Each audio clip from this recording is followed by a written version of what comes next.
We are for Scotland.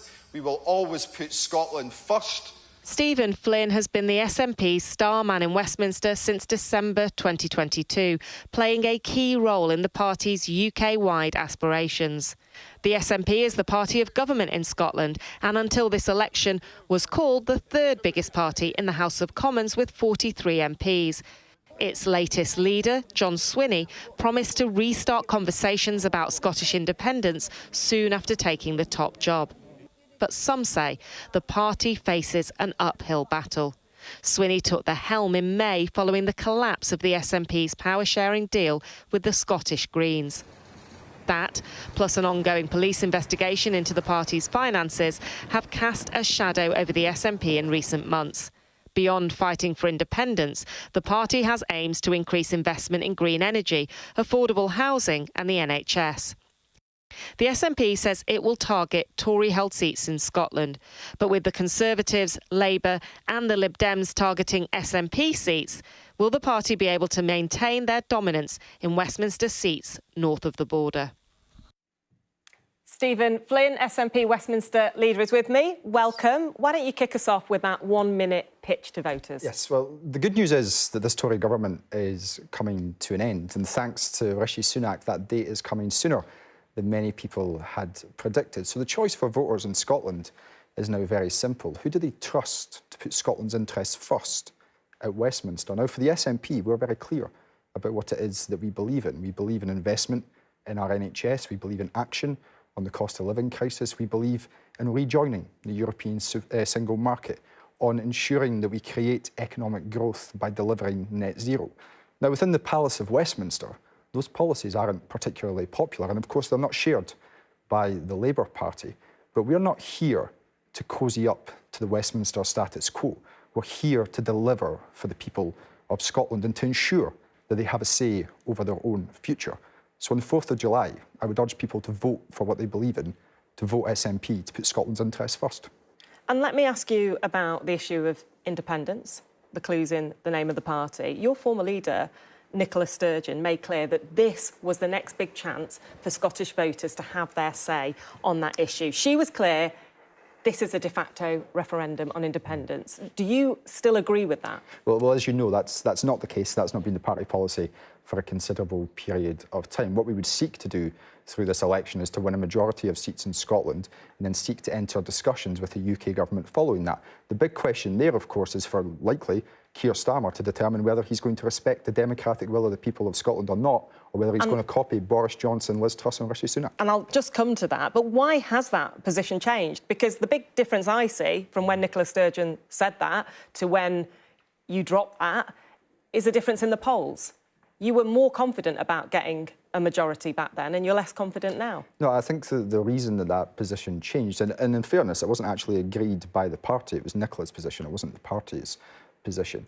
The reason it changed is that because in order to achieve independence, you have to have a referendum, you have to have the gold standard, which is recognised by our friends and allies in Europe, of course, who we want to join as an independent European nation. That's why the party took a pragmatic decision to say that when we win the election in Scotland, which I believe we will win a majority of seats in Scotland, we can therefore have discussions with the UK government to put that into democratic effect. And it's for the UK government and Keir Starmer to outline whether he's going to respect Scotland's democracy or not. What if you don't win? If you don't get a majority, your colleague, Tommy Shepherd, is really clear. His words, not mine. If the SNP lose the election in Scotland, the debate on independence stops. And this is the question that the people of Scotland have to address. So that's right. The debate on independence stops if you don't get a majority. And the democracy does not stop a single election, but for the people of Scotland, 50% of whom believe in independence, they have to determine whether they want to vote for a party who will put the NHS first, action on the cost of living, rejoining the European single market, and of course seeking to develop net zero, and who also believe in Scotland having the right to determine its own future, or whether they want to vote for a unionist Labour Party that doesn't want that to happen. It wants to stop Scotland's democracy. That is quite a frank position to take. The polls are not looking good for you. Like, you're basically putting it on the table there. I get it, because that's going to persuade voters who really want independence to vote for you, but aren't you taking a huge risk there? No. So what we're saying is that democracy doesn't start and stop with one election. That's never been the case. If that was the case, we wouldn't be having an election here today. We're standing on a manifesto which is going to have a clear commitment to obviously have those discussions with the UK government should we win that election. I'm confident that we will be able to, but the big question for the unionist parties and for Keir Starmer in particular is whether he's going to follow the tact of Boris Johnson, Rishi Sunak and Liz Truss and deny Scotland her democracy. Isn't one issue here that support for independence has actually remained similar to the past, 45%, but support for the SNP has fallen?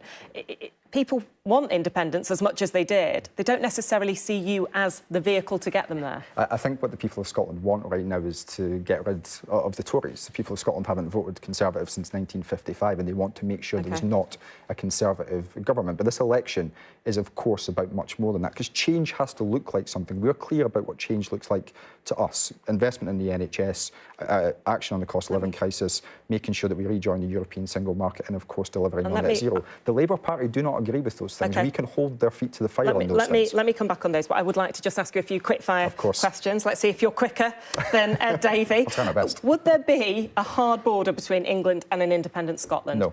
When Scotland is not playing, will you support England in the Euros? No. Will Donald Trump be welcome in Scotland if he wins the election? Yes. You just watched the head-to-head debate between Keir Starmer and Rishi Sunak. Who do you think won? I don't think the people of Scotland won because I don't think Scotland was mentioned once. OK, and you've made very, very clear that you think the worst thing for Scotland is a Conservative government. Won't Scottish voters think if we don't want a Conservative government, we need to vote Labour? So, as all the opinion polls would indicate, Keir Starmer is going to be the next Prime Minister, which is why at this election the choice for the people of Scotland is very... Well, listen, in an election campaign, we don't necessarily think about opinion polls. They need to win 123 extra seats. If they can win 25 seats in Scotland, it's going to make their path easier. You've seen the same polls as I have that put the Labour majority well into the three figures, if not close to 200 seats. So the people of Scotland have a choice to make. Who do they think is going to best stand up for Scotland's interests in Westminster? And it's the SNP who will do that. That is our USP. It is what we do. We put Scotland's interests first, growing Scotland's economy, delivering for our public services and making sure that we can decide our own future. Well, you might try and reject this because of the polling, but if there is a hung parliament, that's a position in which you would have a very strong part. Would you do a deal with Keir Starmer? And if so, what would you demand?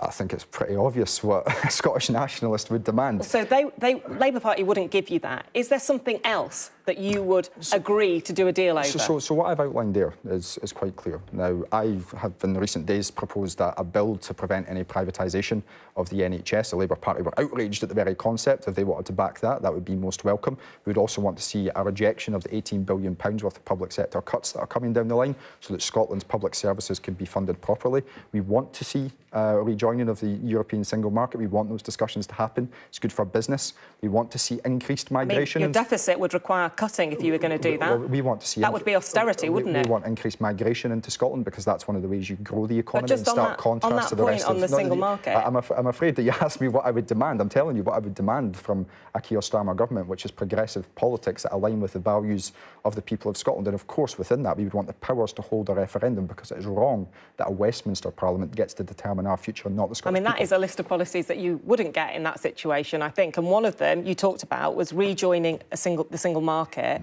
You know, the European Union has very strict rules. Scotland's deficit is higher than the rules that would allow you to rejoin the EU, for example. Would you have to bring in pretty dire cuts to get to that position? Well, of course, you're predicting the future that Scotland's going to be independent, and I very much hope that's the case. And there's very many Eastern European nations which have joined the European Union whilst having a debt ratio and a deficit ratio, which is higher than that which is currently in place, as long as they have a plan in place to bring it down. And we would most certainly have a plan in place to bring it down. But we are the most pro-European party in Parliament, and we will stand true to our values. You have talked about other issues and the importance of other issues than independence, than the EU. A recent YouGov poll suggested around 6 out of 10 people in Scotland have little or no confidence that you'll make the right decisions on the economy, public services, police, climate change. What has led to this catastrophic loss in trust, and what can you do to regain that trust? Well, I think we are in the process of regaining that trust, as with John Swinney, obviously as the Scottish National Party's leader, with Kate Forbes at his side and with as many other talented ministers. And just in recent days, we've seen stats which have shown that when it comes to business confidence,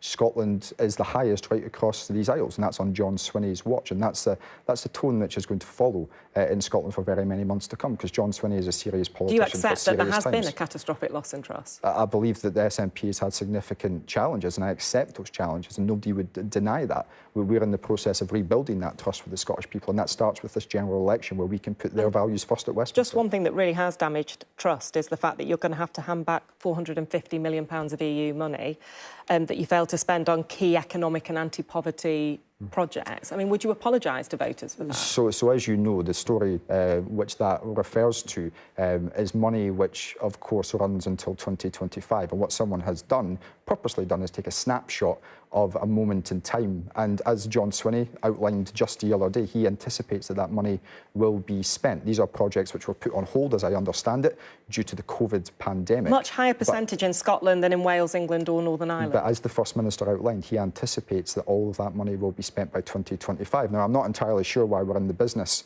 in serious politics of saying that a budget which hasn't been fully spent in 2024, which of course runs until 2025, is news. I don't think that does us any favours whatsoever in a serious grown-up discussion, particularly when families are living with the cost of living crisis at this moment in time, and government expenditure is incredibly important.